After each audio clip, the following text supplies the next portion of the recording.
आपल्या आयुष्यात येणाऱ्या विविध संकटांना सामोरे जाताना प्रत्येक व्यक्ती देवाचे नामस्मरण करतो।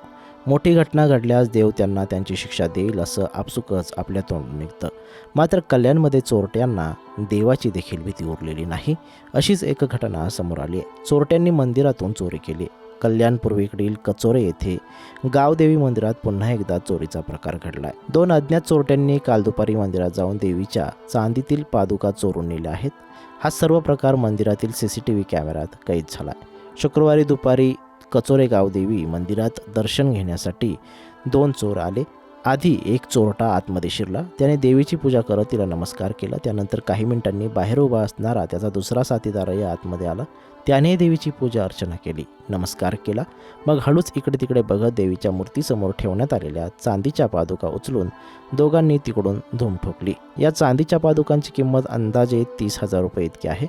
संध्याकाळच्या सुमारास स्थानिक ग्रामस्थ देवीच्या पूजेसाठी गेले असता त्यांना देवीसमोर चांदीच्या पादुका नसल्याचं आढळलं। CCTV फुटेज तपासल्यानंतर हा सर्व प्रकार उघड झाला। दरम्यान या प्रकरणी टिळकनगर पोलीस ठाण्यात गुन्हा दाखल करण्यात आला असून पोलीस चोरट्यांचा शोध घेत आहेत।